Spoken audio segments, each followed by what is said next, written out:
ఇంటిని సమర్పిస్తున్న వారు తెలంగాణలో అతి తక్కువ ధరలలో మీరు కలలు కన్న ఇంటిని నిర్మిస్తున్న ఏకైక సంస్థ సన్షైన్ ఇన్ఫ్రా 9069069333.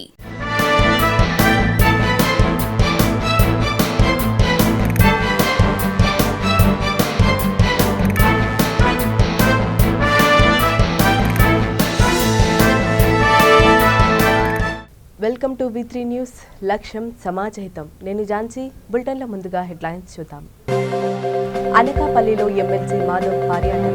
ప్రధాని మోడీ పేద ప్రజలందరికీ అండగా ఉంటారని వ్యాఖ్య.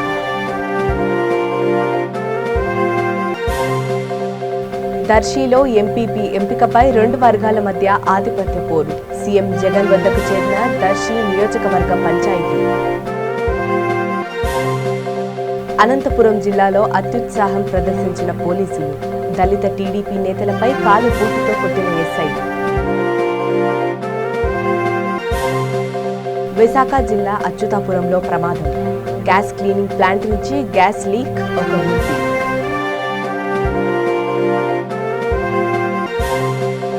చిత్తూరు జిల్లాలో అక్రమంగా మద్యం తరలింపు. 45 కేసుల కర్ణాటక మద్యం స్వాధీనం. ఇక వివరాల్లోకి వెళ్తే, విశాఖపట్నం అనకాపల్లి పర్యటనలో భాగంగా ఎమ్మెల్సీ మాధవ్ అనకాపల్లి ప్రాంతీయ నరసింగరావుపేటలో ఉండే రేషన్ డిపోని పరిశీలించారు. ప్రధాని మోడీ జన్మదిన వేడుకల్లో భాగంగా రేషన్ డిపోలో మోడీ అందిస్తున్న సరుకులను పరిశీలించారు. ఈ సందర్భంగా ఎమ్మెల్సీ మాధవ్ మాట్లాడుతూ, కోవిడ్ నేపథ్యంలో ప్రధాని మోడీ పేద ప్రజలందరికీ 6 నెలల పాటు ఉచిత రేషన్ ఇస్తున్నారని అన్నారు. ఈ కార్యక్రమంలో అనకాపల్లి ఇన్ఛార్జ్ ప్రకాష్ రెడ్డి, జిల్లా అధ్యక్షులు గంటి వెంకట సత్యనారాయణ, జిల్లా జనరల్ సెక్రటరీ పరమేష్ తదితరులు పాల్గొన్నారు. నరసింగరావుపేటలో ఉండే రేషన్ డిపోని ఇవాళ సందర్శించడం జరిగింది. డీలర్ మా మైలుపల్లి నాగేశ్వరరావు గారు కలవడం జరిగింది.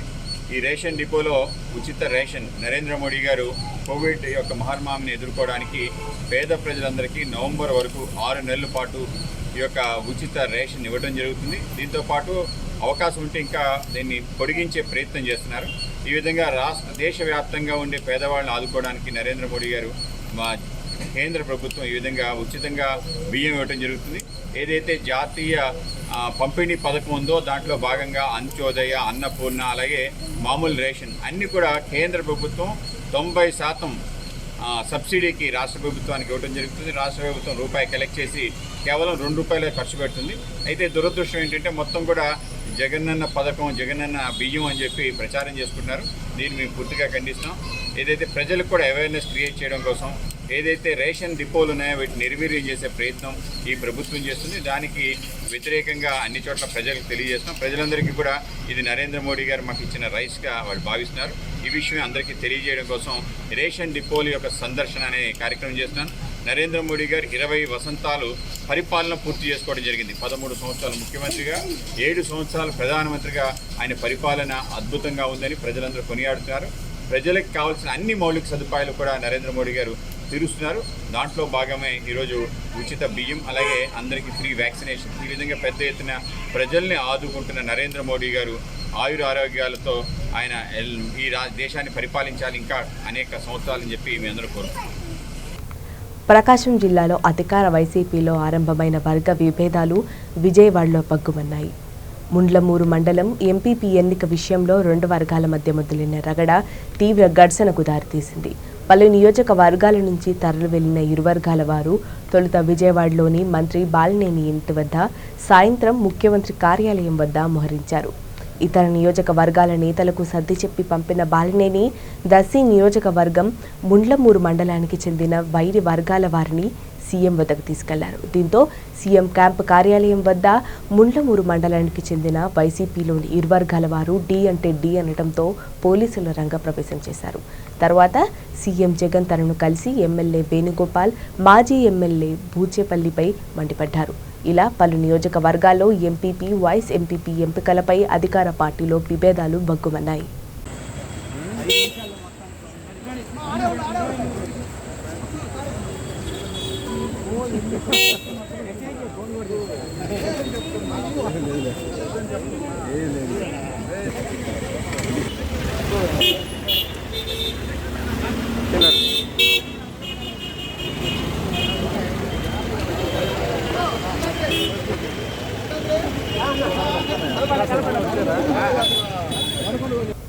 అనంతపురం జిల్లా కనేకల్లు మండలంలో ఓ గ్రామంలో దళితులపై పోలీసులు ప్రవర్తించిన తీరుకి నిరసనగా కళ్యాణదుర్గం టీడీపీ నేతలు ర్యాలీ నిర్వహించారు.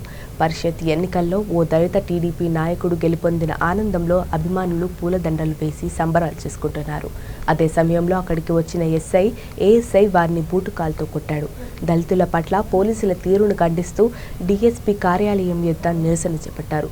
దళితుల పట్ల విచక్షణ రహితంగా ప్రవర్తించిన వారిని సస్పెండ్ చేయాలని డిమాండ్ చేశారు. గెలిచిన సందర్భంలో ఒక దళిత యువకుడు శుభాకాంక్షలు తెలియజెప్పి వస్తూ ఉంటే అదేదో పెద్ద నేరం అన్నట్లు రూల్స్ను బ్రేక్ చేసిన విధంగా ఒక సంఘ విద్రోహ శక్తినో లేదా టెర్రరిస్టునో అరెస్ట్ చేసిన విధంగా నడి రోడ్డు మీద దళిత యువకుడిని ఆ ఎస్ఐ గారు బూట్ కాల్తో దాన్ని విచక్షణ రహితంగా దాడి చేయడం జరిగింది. ఈ సందర్భంగా నేను అధికారులను ప్రశ్నిస్తూ ఉన్నా, లోకేష్ అనే దళిత యువకుడు చేసినటువంటి నేరం ఏంటి? ప్రజాస్వామ్యం కాదా ఇది? కేవలం పోలీస్ అధికారులు వైసీపీ అధికారులా? ఈ రాష్ట్రంలో ప్రజలందరికీ రక్షణ కల్పించాల్సినటువంటి బాధ్యత మీకు లేదా? లోకేష్ అనే యువకుడు ఏమైనా సంఘ విద్రోహ శక్తే? మీ ఎమ్మెల్యేని మెప్పు పొందాలంటే ఇతరత్ర వేరే కార్యక్రమాలు చేసుకోండి. దళితుల జోలికి వస్తే క్షమించేది లేదని చెప్పి సందర్భంగా హెచ్చరిస్తూ ఉన్నా. ఆ ఏఎస్ఐ మీద ఎస్సీ ఎస్టీ అట్రాసిటీ కేసు నమోదు చేయాలని డిమాండ్ చేస్తాను. లేని పక్షంలో నేషనల్ ఎస్సీ కమిషన్కి కూడా కంప్లైంట్ చేస్తామని కూడా సందర్భంగా హెచ్చరిస్తూ ఉన్నాం. ఈరోజు గౌరవ డీజీపీ గారు చంద్రబాబు నాయుడు గారి కాన్వాయ్ మీద రాళ్ళు చెప్పులేస్తే భావా ప్రకటన స్వేచ్ఛ అంటాడు. చంద్రబాబు నాయుడు గారి ఇంటి మీదకి మారణాయుధాలతో దాడి చేయడానికి వెళ్తే ఇదేం దౌర్భాగ్యమో, దాడి చేసిన వాళ్ళని వదిలిపెట్టి బాధింపబడిన వాళ్ళని, రక్తం చిందించిన వాళ్ళని, గాయపడిన వాళ్ళని ఈరోజు 13 మంది మీద కేసులు నమోదు చేస్తూ మరి 30 మంది మీద కేసులు నమోదు చేయడం. ఈ రాష్ట్రంలో ఐపీఎస్ అధికారుల, వైసీపీ అధికారుల రాజ్యాంగానికి లోబడి వ్యవహరిస్తూ ఉన్నారా? ఐపీసీ నిబంధనల ప్రకారం పనిచేస్తూ ఉన్నారా? లేదంటే తాడేపల్లి జగన్మోహన్ రెడ్డి క్యాంపస్ నుంచి వచ్చేటువంటి స్క్రిప్ట్ను చదువుతూ ఉన్నారా? ఈరోజు ఈ రాష్ట్రంలో ప్రజాస్వామ్యం లేదని చెప్పడానికి నిదర్శనం అనేక సంఘటనలు. ఈ రాష్ట్రంలో లా అండ్ ఆర్డర్ లేదు, పులివెందల ఆర్డర్ ఉందని చెప్పడానికి అనేక నిదర్శనాలు. దాడి చేసిన వాడిని వదిలేసి బాధింపబడిన వాడి మీద కేసులు నమోదు చేస్తూ ఉన్నారు. ఈరోజు కనేకల్లో ఎస్ఐ లేదా ఏఎస్ఐ చూపినటువంటి అత్యుత్సాహం కేవలం తన పోస్టింగులు కాపాడుకోవడం కోసమో లేదా ట్రాన్స్ఫర్లు ఆపుకోవడం కోసమో స్వామి భక్తిని నిరూపించుకోవడం కోసమో దళితుల్ని బలిపశువులు చేస్తే చూస్తూ ఊరుకునే ప్రసక్తే లేదు. ఆ ఏఎస్ఐ మీద చర్యలు తీసుకునేంత వరకు పోరాటం కొనసాగిస్తాం. అవసరమైతే నేషనల్ ఎస్సీ కమిషన్ కూడా ఆశ్రయిస్తామని కూడా నేషనల్ ఎస్సీ కమిషన్కి, హ్యూమన్ రైట్స్కి కూడా కంప్లైంట్ చేస్తామని ఈ సందర్భంగా హెచ్చరిస్తూ ఉన్నాం. ఒక దళిత యువకుణ్ణి నడి రోడ్డు మీద బూట్కాలతో కాలరు పట్టుకొని తంతూ పోతా ఉన్నారంటే అతను ఏమన్నా సంఘ విద్రోహ శక్తా? అతను ఏమన్నా టెర్రరిస్టా? అతను చేసిన నేరం ఏంటి? విశాఖ జిల్లా అచ్యుతాపురం సెజ్లోని అభిజిత్ ఫెర్రో అల్లాయిస్లో ప్రమాదం చోటు చేసుకుంది. గ్యాస్ క్లీనింగ్ ప్లాంట్ నుంచి గ్యాస్ లీక్ అయింది. ఈ ఘటనలో 6గురికి తీవ్ర గాయాలు కాగా ఒకరి పరిస్థితి విషమంగా ఉంది. క్షతగాత్రులను విశాఖలోని ప్రైవేట్ ఆసుపత్రికి తరలించారు. ప్రమాదానికి గల కారణాలపై పోలీసులు విచారణ చేపట్టారు.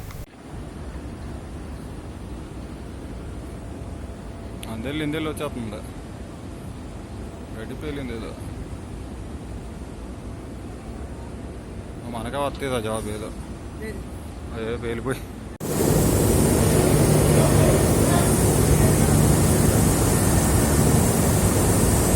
చిత్తూరు జిల్లా బి కొత్తకోట మండలం పరిధిలో భారీగా కర్ణాటక మద్యం పట్టుబడింది. వాహన తనిఖీలు నిర్వహించిన పోలీసులు కర్ణాటక నుంచి చింతామణి నుంచి తంబళ్లపల్లె వైపు వెళ్తున్న ఇండికా కారులో భారీగా మద్యం తరలిస్తున్న వ్యక్తిని అరెస్టు చేశారు. కారుతో పాటు 1,80,000 విలువ చేసే 45 కేసుల మద్యం స్వాధీనం చేసుకున్నారు. పట్టుబడ్డ వ్యక్తి తంబళ్లపల్లెకు చెందిన రఘునాథ్ రెడ్డిగా గుర్తించారు. కేసు నమోదు చేసి రిమాండ్కు తరలించినట్లు తెలిపారు.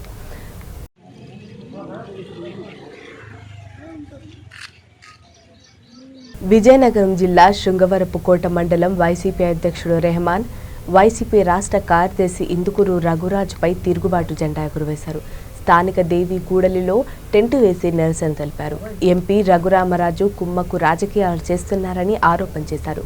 రఘురామరాజు పంచాయతీ పరిషత్ ఎన్నికల్లో టీడీపీకి మేలు చేకూర్చారని, తన వర్గం వైసీపీ వారికి అన్యాయం చేశారని ఆరోపించారు. దీనికి వ్యతిరేకంగా తిరుగుబాటు బాటపట్టారు.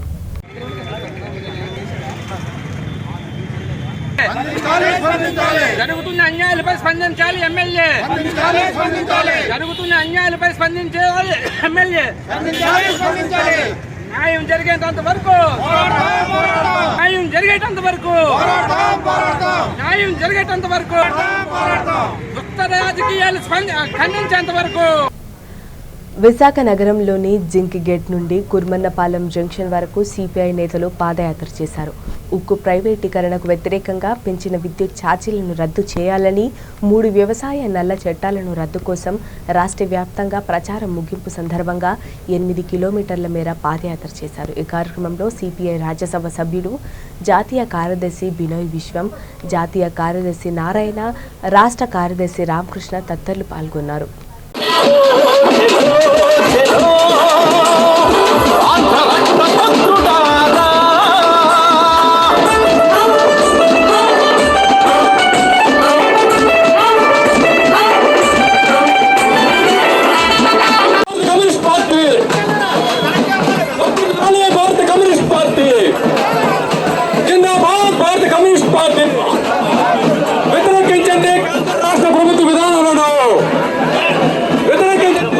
కడప జిల్లా ప్రొద్దుటూరు పట్టణంలో పరిషత్ ఎన్నికల్లో గెలుపొందిన ఎంపీటీసీ, జెడ్పీటీసీ అభ్యర్థులు సంబరాలు చేసుకున్నారు. కొత్తపల్లి గ్రామంలో సర్పంచ్ శివచంద్రరెడ్డితో కలిసి కేక్ కట్ చేశారు. సర్పంచ్ వారికి అభినందనలు తెలిపారు. ఎన్నికల్లో అవకాశం ఇచ్చి గెలిపించినందుకు అందరికీ రుణపడి ఉంటామని, ప్రజా సమస్యలు పరిష్కరిస్తామని చెప్పారు. సమావేశం జరగడం ఎందుకంటే మొన్నటి దినము ఆదివారం రోజున జరిగినటువంటి ఓట్ల లెక్కింపులో స్థానిక సంస్థల్లో ఒక భాగంగా ఎంపీటీసీలు కానీ జెడ్పీటీసీలు కానీ కౌంటింగ్ జరిగి కౌంటింగ్ స్టార్టింగ్ నుంచి అత్యధికమైనటువంటి మెజార్టీ వస్తూ ఒక్క ప్రొద్దుటూరు మండలమే కాదు, యావత్ ఆంధ్రప్రదేశ్ నలుమూలల నుంచి కూడా వైఎస్ఆర్ పార్టీ అఖండమైనటువంటి మెజార్టీ ఇచ్చినటువంటి ప్రజలకు, అలాగే మా ప్రొద్దుటూరులో ప్రతి ఒక్క ఎంపీటీసీలు జెడ్పీటీసీ అత్యధికమైనటువంటి మెజార్టీ వచ్చి వారు గెలిచినందుకు వారికి పేరు పేరున మా ఎంపీటీసీ, మా కొత్తపల్లె గ్రామ పంచాయతీ ఎంపీటీసీలకు కూడా హృదయపూర్వక ధన్యవాదాలు. తిరుపతి నగరంలో పలు ప్రైవేటు ఆసుపత్రులను తనిఖీలు నిర్వహించారు. జిల్లా వైద్య అధికారులు కోవిడ్-19 థర్డ్ వేవ్ రానున్న నేపథ్యంలో ప్రభుత్వ నిబంధనలు పాటించాలని ప్రైవేటు ఆసుపత్రుల్లో తనిఖీలు చేసి ఓ ప్రైవేటు ఆసుపత్రిని సీజ్ చేసి మరో ఆసుపత్రికి సోకాజ్ నోటిఫికేషన్ ఇచ్చారు. నిబంధనలకు విరుద్ధంగా ఎక్కువ ఆక్సిజన్ సిలిండర్లు నిల్వ ఉంచినా, రోగులకు తగ్గ వైద్య సదుపాయం లేకపోయినా ఆయా ఆసుపత్రులపై కఠిన చర్యలు తీసుకుంటామని జిల్లా వైద్య అధికారులు హెచ్చరించారు. కోవిడ్ థర్డ్ వేవ్ ప్రిపేర్నెస్లో భాగంగా ఏదైతే మనము స్టేట్కి యాక్షన్ ప్లాన్ సబ్మిట్ చేశామో అందులో భాగంగా జిల్లా కలెక్టర్ గారి ఆదేశాల మేరకు ఈరోజు తిరుపతిలోని ఒక లోటస్, చిత్తూరు జిల్లాలో తిరుపతిలో లోటస్ హాస్పిటల్ని సందర్శించడం జరిగింది.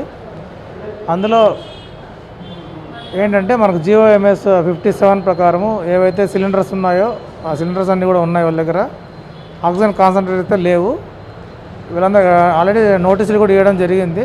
10 days టైం ఇచ్చాము. ఈ 10 days లోపలికి ఆక్సిజన్ సిలిండర్స్ ఉన్నాయి, ఆక్సిజన్ కాన్సన్ట్రేట్స్ లేవు కాబట్టి అవి కింద పర్చేస్ చేయకపోతే టెంపరీగా రిజిస్ట్రేషన్ రద్దు చేస్తాము. ఆ తర్వాత ఇచ్చే నోటీస్కి రెస్పాండ్ అయ్యి వాళ్ళకిన కాన్సన్ట్రేటర్స్ కనుక తీసుకోకపోతే మటుకు డెఫినెట్గా పర్మనెంట్గా ఈ హాస్పిటల్ రిజిస్ట్రేషన్ రద్దు చేయడం జరుగుతుంది. కాబట్టి రేపు మధ్యాహ్నం కంతా టోటల్గా ఏవైతే వాళ్ళ ఆక్సిజన్ కాన్సన్ట్రేటర్స్ ఉన్నాయో అవన్నీ కూడా పర్చేజ్ ఆర్డర్ పెడతామని తెలియజేశారు హాస్పిటల్ యాజమాన్యం వారు. ఇది ముఖ్యంగా చిత్తూరు జిల్లాలో ఉన్నటువంటి అన్ని హాస్పిటల్ కూడా హెచ్చరిస్తున్నాము. ఖచ్చితంగా ఏదైతే గవర్నమెంట్ ఇచ్చినటువంటి జీవోకు నిబంధనలకు అనుగుణంగా మీకు ఇచ్చినటువంటి టార్గెట్ని ఆక్సిజన్ సిలిండర్స్ కానీ కాన్సన్ట్రేటర్స్ కానీ PSA ఆక్సిజన్ ప్లాంట్ కానీ ఈ 10 days లోపల సమకూర్చుకోకపోతే మటుకు ఖచ్చితంగా కఠినంగా వ్యవహరించాల్సి వస్తుంది. ఇది జిల్లా కలెక్టర్ గారు ఇచ్చినటువంటి ఆదేశాలు. ఇది స్టేట్ గవర్నమెంట్ మనకి ఇచ్చినటువంటి జీవో ప్రకారం లేకపోతే మటుకు కఠినమైన చర్యలు తీసుకోబడినని తెలియజేస్తున్నాను.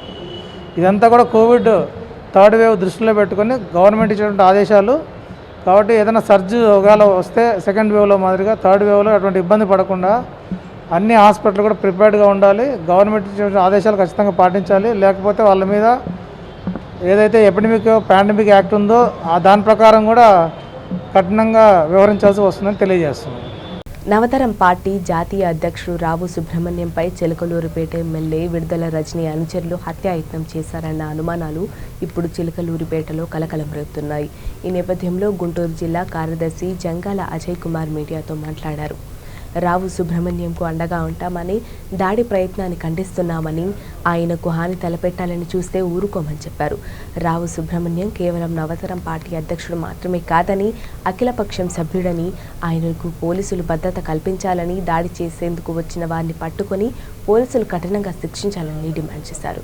ప్రజాస్వామ్యంలో ప్రశ్నించే హక్కు ప్రతి ఒక్కరికి ఉంది అనేటువంటిది మనం తప్పకుండా అంగీకరించవలసినటువంటి అంశం. 200 సంవత్సరాల కాలం పాటు ఆ స్వేచ్ఛ కోసమే, ఆ స్వాతంత్రం కోసమే, మన గుండె గొంతుక విప్పడం కోసమే, మన మనసులో ఉన్న భావాలు బయటకు చెప్పడం కోసమే తెల్లదొరలతో 200 సంవత్సరాల కాలం పాటు మనం పోరాటం చేశామనేటువంటి సంగతిని నేటి కేంద్ర రాష్ట్ర పాలకులు ఇద్దరూ కూడా గుర్తించాలని చెప్పి వేదిక నుంచి డిమాండ్ చేస్తూ ఉన్నాం.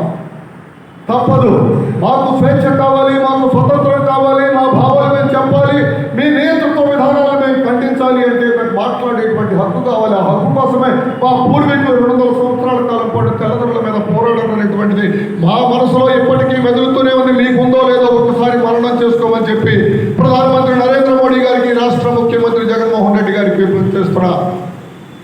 ఆ ప్రక్రియలో భాగంగానే నవతరం పార్టీ జాతీయ అధ్యక్షులు రావు సుబ్రహ్మణ్యం గారు వారిలో ఉన్నటువంటి వారి మనోభావాలని బయట పెడితే వారి మీద దాడి చేస్తారా? ఇది సమంజసమేనా? ఇది ప్రజాస్వామ్యబద్ధమేనా? ఆలోచించండి. జరుగుతున్నటువంటి లోపాన్ని సరిదిద్దుకోమని చెప్పేటువంటి ఒక ప్రయత్నం. మీరు తొక్కేటువంటి సైకిల్ బ్రేకులు కనుక లేకపోతే ఎక్కడ ప్రమాదం జరిగి మీరు మరణిస్తారో అనేటువంటి భయం కోసం ఏర్పాటు చేయబడినటువంటి బ్రేకులు లాంటివే ప్రతిపక్షాలు, ప్రజా సంఘాలు అనేటువంటి దాన్ని పాలకపక్షం గుర్తించాలని చెప్పి వేదిక నుంచి డిమాండ్ చేసేటువంటి ప్రయత్నం చేస్తున్నా. సుబ్రహ్మణ్యం ప్రశ్నించడంలో తప్పేముంది? మీరు చేస్తుంది తప్పు. గతంలో మీరు చెప్పినటువంటి మాటకి, మీరు ఇచ్చినటువంటి మాటకి మీరు కట్టుబడి ఉండనటువంటి దాన్ని సుబ్రహ్మణ్యం చెప్పాడే తప్ప మరొకటి ఎక్కడా కూడా ఏమీ చెప్పలేదే. న్యాయస్థానం పరిధిలో ఉన్నటువంటి అంశం మీద జీవో చేయవచ్చా, మంత్రివర్గం తీర్మానం చేయవచ్చా అనేటువంటి ఒక ప్రశ్న లేవనెత్తితే సుబ్రహ్మణ్యం గారి మీద దాడి చేయాలనేటువంటి ప్రయత్నాన్ని ఈ వేదిక నుంచి ముక్త కంఠంతో ఖండించవలసినటువంటి అవసరం ఉందని చెప్పి కూడా ఈ సందర్భంగా తెలియజేస్తున్నా. ఆ స్వేచ్ఛ స్వతంత్రాల కోసం పోరాడినటువంటి పార్టీ ప్రతినిధిగా, ఈ దేశానికి స్వతంత్రం తీసుకురావడం కోసం అహర్హం శ్రమించినటువంటి పార్టీగా స్వేచ్ఛ స్వతంత్రాలు కోరుకునే ప్రతి ఒక్క వ్యక్తికి, ప్రతి ఒక్క వ్యవస్థకి, ప్రతి ఒక్క సంస్థకి భారత జాతీయ కాంగ్రెస్ పార్టీ సంపూర్ణమైనటువంటి మద్దతు ప్రకటిస్తుందని చెప్పి వేదిక తెలియజేస్తున్నా. ఇక తదుపరి విషయం కనుక వచ్చినట్లయితే, భవిష్యత్తులో సోదరులు సుబ్రహ్మణ్యం గారే కాదు, ఈ అఖిల పక్షంలో ఉన్నటువంటి సభ్యులే కాదు, ప్రశ్నించేటువంటి ఏ గొంతుకైనా ఇబ్బంది వచ్చినట్లయితే చిలకలూరిపేట రాజకీయ అఖిల పక్షాల జేఏసీ సంపూర్ణంగా వారికి అండగా నిలబడుతుందని చెప్పి సందర్భంగా తెలియజేస్తున్నా. 2 సంవత్సరాల క్రితం ఢిల్లీలో ఏఐసిసి సమావేశం జరిగితే ఆ సమావేశానికి ఈ దేశంలో అతిపెద్ద పత్రికలకు సంబంధించినటువంటి మేనేజింగ్ డైరెక్టర్ ప్రభుత్వ నిరంకుశ నినాదాల కారణంగా నిర్వీర్యమవుతున్న మూతపడిన బీఆర్ విద్యాసంస్థల పరిరక్షణ కోసం నెల్లూరు సిటీ జనసేన పార్టీ ఆధ్వర్యంలో నాయకులు కేతంరెడ్డి, వినోద్ రెడ్డి నగరంలోని బీఆర్ కళాశాల ఎదుట నిరసనకు దిగారు. ఈ సందర్భంగా కేతంరెడ్డి, వినోద్ రెడ్డి మాట్లాడుతూ సీఎం జగన్ ఎన్నికలకు ముందు ప్రకటించిన వైసీపీ మేనిఫెస్టోలో విద్యకు ఏమాత్రం ప్రాముఖ్యత ఇవ్వలేదని దుయ్యబట్టారు. ఉన్నత విద్యపై ప్రభుత్వానికి చిత్తశుద్ధి లేదని మండిపడ్డారు. రాష్ట్రంలో ఉండేటటువంటి ఎయిడెడ్ కళాశాలన్నింటినీ కూడా ఎయిడెడ్ మేము ఇయ్యలేము, ఎయిడెడ్ ఉద్యోగస్తులందరినీ కూడా గవర్నమెంట్ హ్యాండ్ ఓవర్ చేసుకుంటుందని చెప్పారు. మంచిదే, కాదంటం లేదు. ఈరోజు ఎయిడెడ్లో పనిచేసేటటువంటి ఉద్యోగస్తుల్ని ప్రభుత్వం తీసుకొని వాళ్ళని డిప్యుటేషన్ కింద వేరే వేరే ప్రాంతాలకి ట్రాన్స్ఫర్ చేసి ఉద్యోగాలు ఇచ్చారు, బాగానే ఉంది. కాకపోతే ఈ కళాశాలలో చదివేటటువంటి విద్యార్థుల పరిస్థితి ఏంది? ఈరోజు రాష్ట్ర రాజధానిగా నెల్లూరు కూడా పనికొస్తుందని చెప్పారు మేధావులు చాలామంది. అలాంటి రాష్ట్ర రాజధానిగా కావాల్సినటువంటి అర్హతలు ఉన్నటువంటి నెల్లూరు కూడా ఈరోజు నెల్లూరు కార్పొరేషన్ పరిధిలో ఒక డిగ్రీ కాలేజీ ఉంది అంటే అది ఒక విఆర్ కాలేజీలో మాత్రమే ప్రభుత్వ డిగ్రీ కాలేజీ ఉంది. ఆ ప్రభుత్వ డిగ్రీ కాలేజీని కూడా ఈరోజు మీరు మూసేశారంటే ఈ చుట్టుపక్కల ఉండేటటువంటి ప్రైవేట్ కాలేజీల్లో పోయి వేలకు వేలు ఫీజులు కట్టుకొని ఒక ఆటో డ్రైవర్ యొక్క పిల్లలు, ఒక రిక్షా తొక్కే వాళ్ళ పిల్లలు, భవన నిర్మాణ కార్మికుల పిల్లలు, ఇళ్లల్లో పనిచేసుకొని బతికేటటువంటి పిల్లలు ఈ పట్టణంలో దాదాపుగా అనేక 70% వరకు పేదలు నివసిస్తూ ఉన్నారు. ఈరోజు వాళ్ళ పిల్లల యొక్క భవిష్యత్తు ఏంది? ఈ విద్యా సంస్థలో ఈరోజు భారతదేశ 2వ పౌరుడిగా ఉండేటటువంటి వెంకయ్యనాయుడు గారు భవిష్యత్తు ఇక్కడి నుంచే మొదలైంది. వెంకయ్యనాయుడు గారు విద్య అభ్యసించినటువంటి ఈ విఆర్ కళాశాల, అదేవిధంగా మాజీ ముఖ్యమంత్రి నేదురుమల్లి జనార్దన్ రెడ్డి గారు విద్యను అభ్యసించినటువంటి కళాశాల, ప్రముఖ శాస్త్రవేత్త సతీష్ రెడ్డి గారు విద్యను అభ్యసించినటువంటి కళాశాల, ఆనం సంజయ్ రెడ్డి, ఆనం వివేకానంద రెడ్డి, ఆనం వెంకటరెడ్డి, అదేవిధంగా జనసేన పార్టీ అధ్యక్షులు పవన్ కళ్యాణ్ గారు విద్యను అభ్యసించినటువంటి కళాశాల, నాగబాబు గారు విద్యను అభ్యసించినటువంటి కళాశాల. ఈరోజు దేశవ్యాప్తంగా అనేక మంది ఐఏఎస్లు, అనేక మంది ఐపీఎస్లు, అనేక మంది మంత్రులు, ముఖ్యమంత్రులు, గవర్నర్లు, ఈరోజు ఉపరాష్ట్రపతితో సహా ఈ కొన్ని లక్షల మందికి విద్యను అందించినటువంటి, ఎటువంటి స్వార్థం లేకుండా నిస్వార్థంగా ఎయిడెడ్ కళాశాలలు అంటే ఏంది? విద్యలు చదువుకోవాలా, భవిష్యత్ తరాలకి ఆ డాక్టర్ బిఆర్ అంబేద్కర్ లాంటి వారసులు రావాలా? ఈరోజు స్ట్రీట్ లైట్ కింద కూర్చొని ఇటువంటి ఎయిడెడ్ కళాశాలలోనే ఆ అంబేద్కర్ గారు చదువుకొని ఈ భారతదేశానికి రాజ్యాంగం రచించారు. అలాంటి ఎయిడెడ్ కళాశాలను మూవేసి 100 సంవత్సరాల చరిత్ర కలిగినటువంటి విఆర్ కళాశాలను మూవేసి ఏం చేసే ప్రయత్నం చేస్తున్నారంటే ఖచ్చితంగా జనసేన పార్టీ తరఫున ఒకటే తెలియజేసుకుంటా ఉన్నాం. ఏదైతే విఆర్ ప్రాంగణం ఉందో 11.5 ఎకరాలు, దీనికి సంబంధించినటువంటి వైఎంసీ గ్రౌండ్ ఉందో 5.5 ఎకరాలు, అంటే 17 ఎకరాల భూమి, 17 ఎకరాల భూమి ఆ రోజు వెంకటగిరి రాజా వాళ్ళు, అదేవిధంగా అనేక మంది ధనవంతులు పేద విద్యార్థులు చదువుకోవడానికి వాళ్ళు డబ్బులు ఇచ్చి, వాళ్ళు బిల్డింగ్లు కట్టించి, వాళ్ళు ప్రభుత్వం ఎయిడెడ్ ద్వారా నడిపించుకుంటా నిస్వార్థంగా విద్యను అందిస్తూ ఉంటే ఈరోజు ఈ 17 ఎకరాల భూమిని కాజేసేటటువంటి ప్రక్రియ ఈ జగన్ రెడ్డి గారు చేస్తున్నారని చెప్పి నిర్మోహమాటంగా జనసేన పార్టీ తరఫున తెలియజేసుకుంటాం. గుంటూరు జిల్లాలో ప్రేమ పేరుతో యువతిని మోసగించిన వ్యక్తిని పోలీసులు అరెస్టు చేశారు. విజయభాస్కర్ రెడ్డి అనే వ్యక్తి యువతిని మోసగించి 25 లక్షలు దోచుకున్నాడు. స్మార్ట్ సర్వీస్ పేరుతో వ్యాపారం పెట్టించి లక్షల్లో రుణం తీసుకొని పరారయ్యాడు. నిందితుని పట్టుకున్న పోలీసులు 8,000 నగదు, వ్యాగన్ కార్ను స్వాధీనం చేసుకున్నారు. గుంటూరుకు చెందిన ఓ యువతి లాక్డౌన్ సమయంలో ఖాళీగా ఉండగా సోషల్ మీడియాలో పరిచయమైన ఓ వ్యక్తితో పరిచయం ఏర్పడింది. ఆ యువతి యువకులు సాఫ్ట్వేర్ ఉద్యోగులు అవ్వడంతో ఆ పరిచయం ప్రేమగా మారింది. ఈ క్రమంలో బిజినెస్ పేరుతో ఆమె దగ్గర నుండి లక్షల్లో డబ్బు వసూలు చేశాడు. లోన్లు తీసుకొని ఆమె కట్టిస్తుండటంతో ఆమెకు అనుమానం వచ్చింది. దీంతో విజయభాస్కర్ రెడ్డి ఆమెకు తెలియకుండా పరారయ్యాడు. వెంటనే బాధితురాలు పోలీసులకు ఫిర్యాదు చేసింది. కేసు నమోదు చేసిన పోలీసులు నిందితుని అదుపులోకి తీసుకున్నారు. అతని వద్ద నగదు, కారు స్వాధీనం చేసుకున్నారు. 6 ఇయర్స్ నుండి విప్రోలో పనిచేస్తుంది.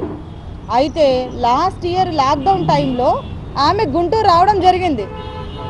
గుంటూరుకు వచ్చినప్పుడు ఆమె టిండర్ యాప్ అని ఒక యాప్ డౌన్లోడ్ చేసుకుంటుంది. ఆ యాప్ అప్లికేషన్ డౌన్లోడ్ చేసుకున్నప్పుడు దాని ద్వారా ఏంటంటే ఎవరన్నా దగ్గరలో ఎవరన్నా ఉన్నారా, ఎవరితో ఉన్నా మనకి రిలేషన్స్ అంటే అందులో చూడొచ్చు అనమాట. ఆ యాప్లో చూడొచ్చు మన నియర్ బై ఎవరున్నారు ఏంటి అని. ఆ నియర్ బైలో ఒక అతను పరిచయం అవుతాడు. అతనే ముద్దాయి విజయభాస్కర్ రెడ్డి. అతను ఏమని సేవ్ చేస్తాడంటే ఆ యాప్లో అప్లికేషన్లో ఇతను హౌసింగ్ బోర్డ్ కాలనీలో ఉన్నట్టుగా సేవ్ చేసుకుంటాడు. ఈ అమ్మాయిది కూడా నల్ల చెరువు ఏరియాలో ఉంటుంది. ఆ అమ్మాయి రెసిడెన్స్ అంతా అమ్మాయిది నల్ల చెరువు ఏరియా. అయితే ఆ క్రమంలో వాళ్ళిద్దరికీ పరిచయం ఏర్పడుతుంది అనమాట. ఇలాగా ప్రొఫైల్ మ్యాచ్ అవ్వడం కానీ, ఇద్దరు సాఫ్ట్వేర్ సైడ్ ఉండడం కానీ, సో ఇలాగా వాళ్ళిద్దరికీ పరిచయం ఏర్పడుతుంది. దాని తర్వాత ఒక 10 డేస్ తర్వాత ఈ యాప్ డౌన్లోడ్ చేసుకున్న 10 డేస్ తర్వాత ఒకసారి మనం కలుసుకుందాం, ఒకసారి మనం మాట్లాడుకుందాం అని చెప్పేసేసి అతను ప్రపోజ్ పెడతాడు. పెట్టినప్పుడు ఈ అమ్మాయి ఆ అబ్బాయి ఇద్దరు ఒకసారి ఇక్కడ మాట్లాడుకుంటారు. జస్ట్ క్యాజువల్గా మాట్లాడుకున్న తర్వాత వాళ్ళిద్దరి మధ్యన పరిచయం అలాగే పెరుగుతుంది. పెరిగిన తర్వాత అతను ఏం చేస్తాడంటే సిగ్నైటీ టెక్నాలజీస్ హైదరాబాద్ అందులో పనిచేస్తున్నానని చెప్పేసి ఈ అమ్మాయికి పరిచయం అవుతాడు. సో వీళ్ళ తర్వాత హైదరాబాద్కి వెళ్తారనమాట. హైదరాబాద్ వెళ్ళిన తర్వాత ఆ అమ్మాయి గచ్చిబౌలిలో హాస్టల్లో ఉంటుంది, అతను మణికొండ ఏరియాలో ఉంటాడు. సో అక్కడ వాళ్ళు తరచుగా హైదరాబాద్లో కలుసుకుంటూ ఉంటారు. కలుసుకునే క్రమంలో ఇతను ఒక ప్రపోజల్ తీసుకొస్తాడు. ఈ అమ్మాయిని లవ్ అని చెప్పేసి ట్రాప్ చేసి, నిన్ను ప్రేమిస్తున్నాను, నువ్వంటే నాకు ఇష్టము, మనం కలిసి ఒక బిజినెస్ పెట్టాలి, మన ఫ్యామిలీస్ని మనం బాగా అభివృద్ధి చేసుకోవాలి, సో దీనికి మనం ఒక సాఫ్ట్వేర్ని డెవలప్ చేయాలి, ఇవాళ రేపు ప్రతి ఒక్కరి ఇళ్లలో కూడా పనులు చేసుకోవడానికి ఇబ్బంది అవుతున్నారు, సో మనం ఈ లాక్డౌన్ టైంలో salon services, maid services, carpenter services, ఇలాంటి సర్వీసెస్ మనం ప్రొవైడ్ చేస్తే మనకు మంచి బిజినెస్ వస్తుంది.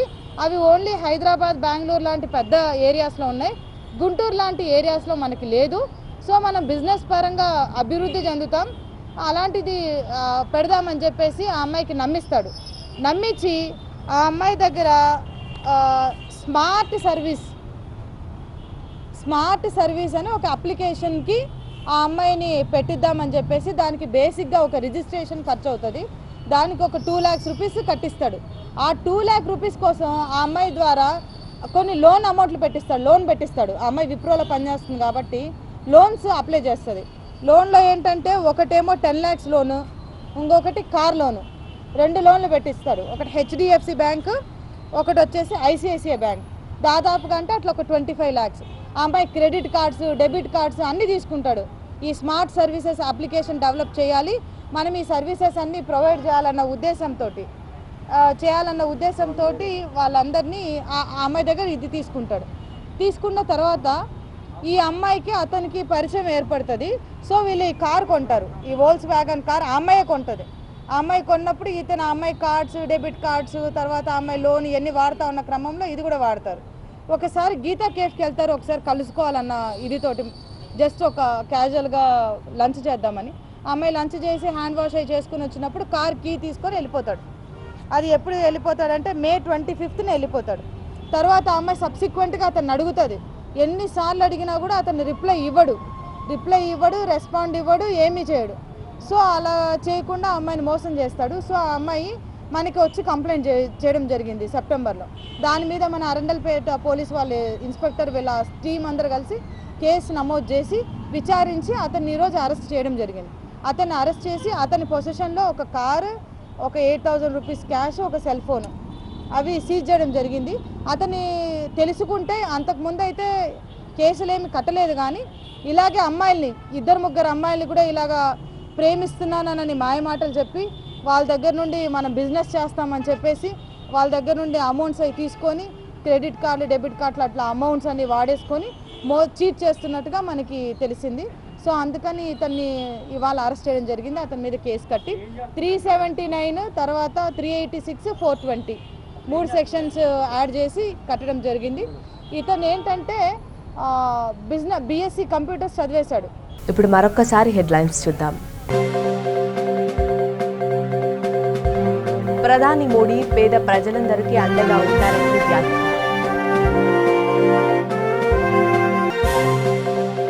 దర్శిలో ఎంపీపీ ఎంపికపై 2 వర్గాల మధ్య ఆధిపత్య పోరు. సీఎం జగన్ వద్దకు చేరిన దర్శి నియోజకవర్గ పంచాయతీ.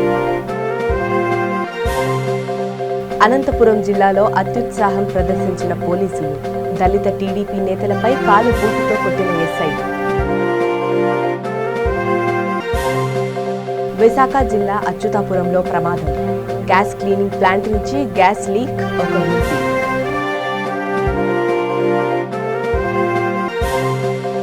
చిత్తూరు జిల్లాలో అక్రమంగా మద్యం తరలింపు. 45 కేసుల కర్ణాటక మద్యం స్వాధీనం. ఇవి ఇప్పటి వరకున్న అప్డేట్స్. మరిన్ని అప్డేట్స్ కోసం చూస్తూనే ఉండండి. V3 న్యూస్, లక్ష్యం సమాజహితం.